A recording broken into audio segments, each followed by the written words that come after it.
More of them are being killed every year in the United States of America than the death camp of Auschwitz killed in its entire 5-year history, every year after year after year. Oh, it's snowing outside.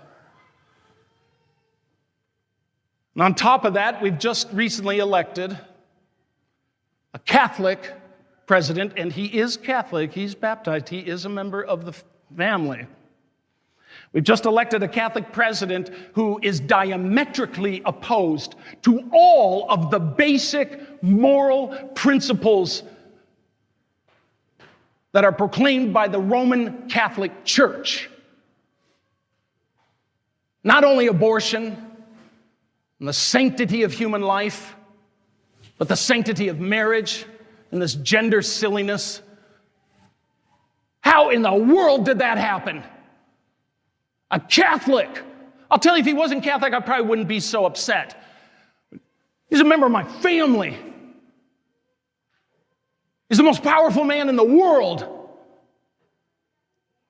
And he is absolutely opposed to the basic understandings that God is the author of life. How in the world did this happen? You want an answer? I'll tell you the answer.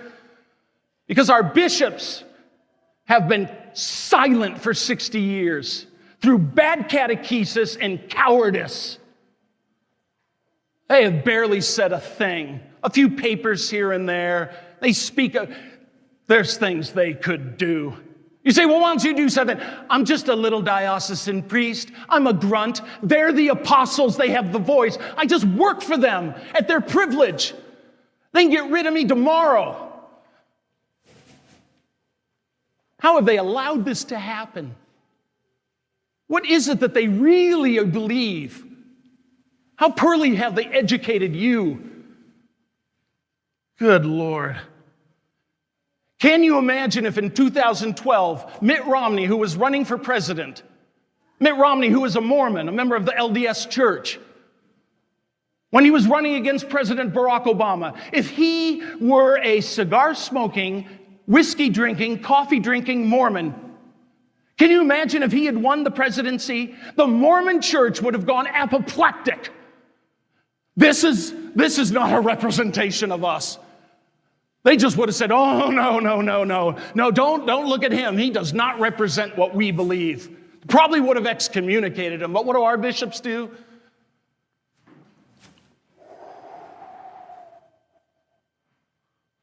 They just let it snow. I apologize if it sounds like I'm yelling at you. I am angry. It's a righteous anger, the same righteous anger that Jesus had when he drove the money changers out of the temple. He didn't hate those people, but he was outraged with a sense of righteous anger. Righteous anger means I'm incensed at what you are doing to someone else, and I am called to protect. Woe to me if I don't preach the gospel. I have to stand up for this.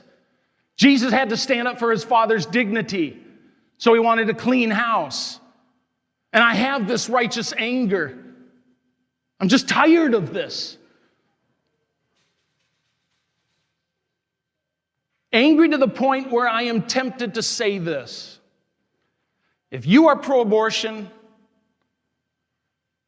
I am tempted to ask you to leave St. Henry Parish.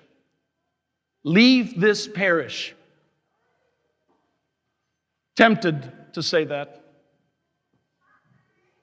Because then I think, where would you go? This is not just this parish that teaches this. This is the Catholic Church. The Holy Catholic Church of God that teaches this. What parish would accept your views? Sadly, you would find one. And that is an indictment against the bishops. But God help that parish that would let your ideas foster in their parish. And so instead, I will not ask you to leave. Why? Because this may be your only chance to repent, to change your mind, and to come to know the truth and finally embrace it. So I won't ask you to leave. This is your chance for salvation. You are welcome here, even if you're pro-abortion. But your ideas are not welcome here, and they will be given no quarter. The same with Joe Biden. He's a Catholic. He's a member of the family. If for some reason he would be in Buckeye on a Sunday, Joe Biden is welcome to come to Mass here. His ideas are not welcome here. And if you ask me a follow-up question, would you give him communion? No. Over my dead body. Not until he repents. He's a public figure. He needs to publicly repent. And we need to pray for his conversion. He is a member of the family.